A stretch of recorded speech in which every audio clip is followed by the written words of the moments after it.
Okay, I'm just going to show you my approach to the Goblin knife attack. If you're not familiar with this type of attack, it's basically using a pack of goblins to sort of drill deep into the base via a line of resources to mainly get the dark elixir drills and store. That's really the sort of main goal of this raid, is to to get the dark elixir flowing in pretty quick, whether you want to rank up your heroes or your spells or what, but it's certainly very efficient, very effective, and does let you rank up your heroes pretty quick, mainly because there's there's very little dark elixir used in the troops that are that you're going to use for this attack. The only dark elixir I would use would be perhaps a poison spell, and I don't only use that very rarely. But just to show you the combination I would use: 15 giants, 18 wizards, 93 goblins. I find that works well, and it is quite important not to go too heavy on the giants and the wizards as well. Just explain that just shortly. No clan castle troops in there. It's not really required. At the minute, I've been boosting barracks for sort of fast turnaround, barracks and spells rather. So, for me to be asking for troops every 5 minutes is going to get a bit of a pain in the arse pretty quick. So I've been going without clan castle troops and just raiding with my own troops, and it's not been a problem. So that's the combination I've been using. I'll just get into a couple of replays and show you the bases that I look for, what to look for in a base, and how to go about deploying the troops. Okay, we'll just have a look at this one first. Okay, so you find this a lot with bases where the town hall is in the core and they put the dark elixir store pretty much next to it. Now, can't remember when the update was. Perhaps it was 12 months ago, something like that, where they changed the town hall so it actually contains loot now. So the town hall is a loot containing building, as is the clan castle. Obviously, you get your treasury in there as well. So you can use these buildings to kind of stitch a line through the base from the outside to the inside to what it is you want. So, I mean, if I'm looking at attacking this base, what my concerns are the sort of second layer around where you've got the resources there.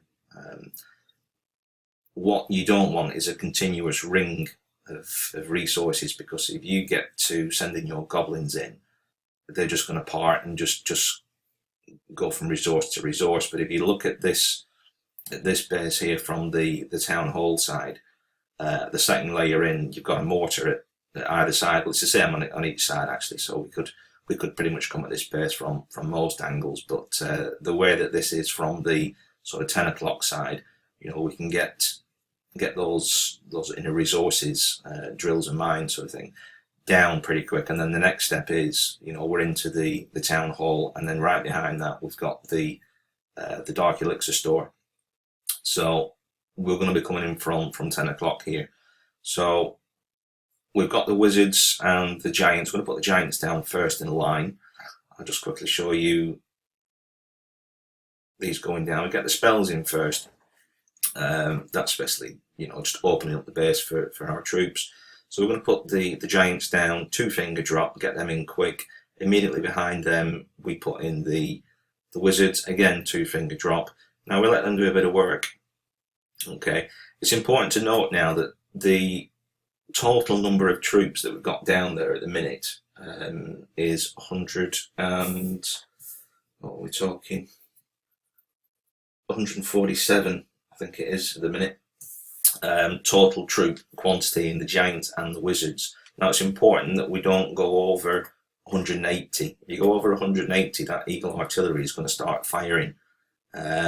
So we've got 147 troop spaces down on that map at the minute, but we've also got another 10 in spells, because the spells count 5. Okay, so it's just important not to go over that 180 initially. If that eagle artillery starts firing, it's going to start doing some damage. So we can hold that off as much as possible, then that's going to be beneficial to us. So as it is in a minute, the wizards and the giants are doing some damage to the outside. Okay, we're going to put a rage spell down in the middle just to set things up. And then you'll notice as soon as the heroes go down next, the Barb King's going to go down next, and then the Eagle Artillery is going to start firing. So, you know, that just explains that once we've gone over the 180 troop spaces, the Eagle Artillery is going to start firing. So the hero's going to go down next, and then immediately behind them, we're going to get the goblins in as soon as possible. And that's a 3-finger drop on the goblins. So I generally use two fingers from one hand and one finger kind of in between those to get 3 fingers as close as possible. So we'll just let that run. So there's your heroes down. Your Eagle Artillery is going to start firing. Okay. So we've got the goblins coming in. Okay, the goblins are pretty much nearly all deployed now. Pretty close on the board there. They're going to start going into the town hall area, but as soon as they get sort of in harm's way, we want to pop that warden ability, because it's the Grand Warden that's going to make these goblins invincible in the centre. So if you just watch the timing on that. So now those are invincible. They're doing all that damage to the core, and nothing can touch them. We've got another rage down the core. So that's pretty much what you wanted out the base in around about 20-30 seconds. Something like that. Now, the important thing to remember now is not to let your heroes take too much damage. So quit the raid once you've got what you want, because then obviously it speeds up the sort of heal time for the next raid. Okay, so that's that sort of base. You can also attack sort of more of a ring sort of base. I'll just show you one of those. It's quite a common sort of layout. So you can see where I put the jumps down there. From this side, there's minimal outside buildings. Both the heroes are down. That's kind of inconsequential. But you're moving in from right to left, and you can see that there you've got those 3 sort of cluster of buildings there. All of them contain obviously resources. You've got your gold, your elixir, and your clan castle. Now, next stop from your clan castle is going to be your dark elixir store, and then further on to the town hall. It is handy to get the town hall in these raids. Obviously, you don't want to drop too much in trophies. You're only going to be getting between sort of 30 and 40% generally on most of these raids. So by tagging the town hall, you do get a bit of extra sort of loot bonus, but it does keep you in the sort of sweet spot for resources, which I'm finding is champion level 3. You go too much higher than that, I'm finding some problems with the bases. They're kind of set out a bit differently and not really as approachable with this Goblin now. I'm finding. So I'm finding champion 3 is pretty much where I want to be. Okay, so we'll let this one run. So we're going to again put the giants and the wizards down, let them do a bit of damage, get the heroes, and you'll see the Eagle Artillery start firing once the heroes go down, and then we get the goblins in pretty quick.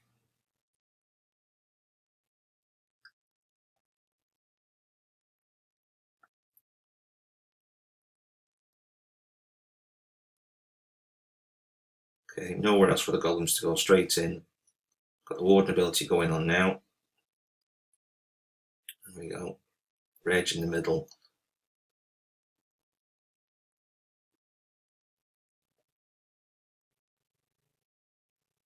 And that's that. So pretty quickly you're into the base, and that's it. I could have quit a bit earlier here, but just wanted to get down that elixir store there. It is quite elixir sort of heavy at this raid, so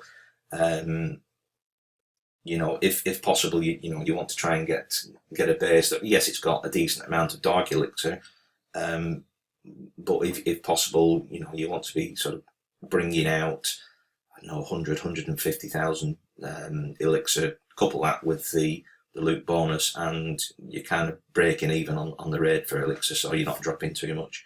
I do find that I do occasionally need to boost the elixir pumps.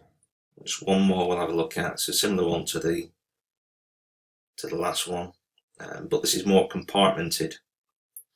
So you can see again, we're going to there's nowhere in this outer sort of compartment there that the troops can wander. Certainly the goblins can wander.